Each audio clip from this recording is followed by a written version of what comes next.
Assalamualaikum warahmatullahi wabarakatuh. Perkenalkan, nama saya Zahra Anissa Hudia dari jurusan Ilmu Ekonomi, Fakultas Ekonomi dan Bisnis Universitas Negeri Padang.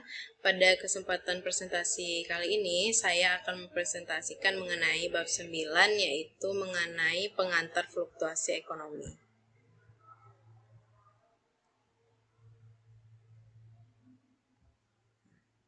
Topik pembahasan yang pertama adalah definisi dari fluktuasi ekonomi, yaitu bagaimana perubahan ekonomi dapat mengarah pada fluktuasi jangka panjang, fluktuasi jangka pendek dalam output dan kesempatan kerja. Nah, siklus bisnis adalah itu fluktuasi jangka pendek dan dalam output dan kesempatan kerja. Siklusnya seperti ada peak, recession, ada trough, dan recovery. Nah, booming itu adalah periode meningkatnya pendapatan, berkurangnya pengangguran, dan jam kerja yang bertambah.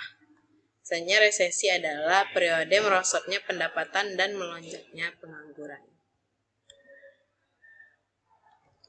Nah, selanjutnya kita membahas mengenai time horizon of macroeconometrics.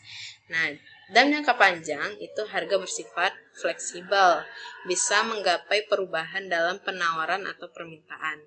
Nah, misalnya Bank Indonesia mengurangi jumlah uang yang beredar 5%, mengurangi seluruh harga 5% termasuk upah. Nah, variabel real tetap sama jika menyebabkan fluktuasi output atau kesempatan kerja. Dalam jangka pendek, harga bersifat kaku. Nah, banyak harga tidak menanggapi perubahan kebijakan moneter. Tidak mudah untuk merubah harga setiap kalinya. Nah, selanjutnya adalah model permintaan dan penawaran agregat. Nah, itu merupakan model yang mengaitkan interaksi di antara banyak pasar. Nah, permintaan agregat itu adalah merupakan hubungan jumlah output yang diminta dengan harga agregat. Nah, teori kuantitasnya itu M dikali V sama dengan P dikali Y. Nah, di mana M ini adalah jumlah uang yang beredar, V ini adalah perputaran uang, Y itu adalah jumlah output, dan JUB itu menentukan nilai nominal outputnya. Selanjutnya adalah persamaan kuantitas sebagai permintaan agregat. Nah, persamaannya apa? Persamaannya adalah M per P sama dengan M per P dibagi D sama dengan K dikali Y. Nah, di mana K ini adalah 1 per V. V di mana tadi adalah perputaran uang. Nah, ini merupakan parameter yang menentukan berapa banyak sih uang yang orang ingin pegang. Nah, untuk setiap JUB atau M ini dan perputaran uang atau V ini yang tetap, persamaan kuantitas menghasilkan hubungan negatif antara tingkat harga P dan output Y, permintaan agregat. Nah, maka dia miring ke bawah. Nah, makin tinggi harga, makin rendah keseimbangan real M per V, sehingga makin rendah jumlah barang atau jasa yang diminta Y. Ini merupakan kurva permintaan agregat. Nah, kurva permintaan agregat dibuat pada nilai dari jumlah uang beredar yang tetap. Nah, kurva disebut menyatakan kombinasi yang mungkin dari P dan Y untuk M tertentu, jumlah uang yang beredar tertentu. Nah, pada jumlah uang yang beredar tertentu, jika transaksi meningkat, butuh lebih banyak dolar. Nah, maka jumlah transaksi dan jumlah barang atau jasa yang dibeli harus turun. Nah, itu makanya kurvanya miring ke bawah. Jika jumlah uang yang beredar itu berubah, maka kurva permintaan agregat juga akan bergeser. Selanjutnya, ini merupakan pergeseran kurva agregat. Nah, dilihat pada gambar, AD0 ke AD2 itu pergeseran keluar namanya. Terjadi akibat peningkatan penawaran uang atau M, sehingga keseimbangan uang real M per P itu meningkat dan Y juga meningkat. Kayaknya dia bergeser keluar atau ke kanan.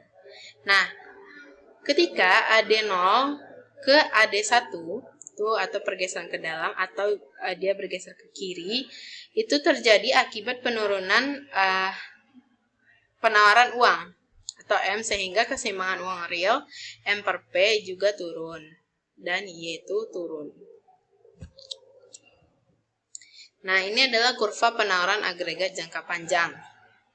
Seperti yang dilihat, penawaran agregat adalah hubungan antara jumlah barang dan jasa yang ditawarkan dan tingkat harga. Nah, output independen terhadap jumlah uang yang beredar. Nah, tingkat output jangka panjang atau Y disebut dengan kesempatan kerja penuh atau tingkat output alamiah. Nah, pergeseran dalam permintaan agregat akan mempengaruhi harga, akan tetapi pada output tidak pada output dan kesempatan kerja ataupun kesempatan kerja. Ini adalah kurva penawaran agregat jangka pendeknya. Nah, equilibrium jangka pendek adalah potongan kurva permintaan agregat dan kurva penawaran agregat jangka pendek. Nah, perubahan permintaan agregat mempengaruhi tingkat output. Nah, pergeseran pada permintaan agregat jangka pendek, misalnya penurunan jumlah uang yang beredar, penurunan permintaan menggeser kurva permintaan ke kiri. Equilibrium ekonomi bergeser dari titik A ke titik B atau bergeser ke kiri, itu outputnya berkurang. Akibatnya perusahaan mengurangi produksinya dan memecat karyawan, maka akan terjadilah resesi ekonomi. Nah, selanjutnya adalah equilibrium jangka panjang. Nah, perekonomian berada pada perpotongan kurva penawaran, seperti pada gambar penawaran agregat jangka panjang dan kurva permintaan agregat.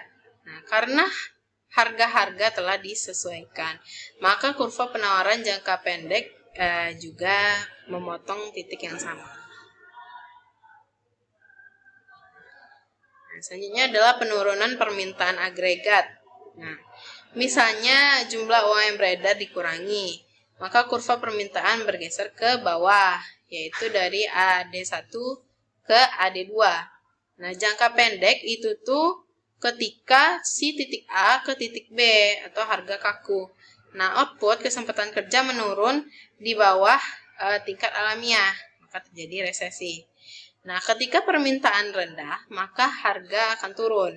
Nah, akhirnya pada jangka panjang, equilibrium di titik C, yaitu output dan kesempatan kerja kembali ke tingkat alamiahnya. Tetapi harga lebih rendah dibandingkan titik A.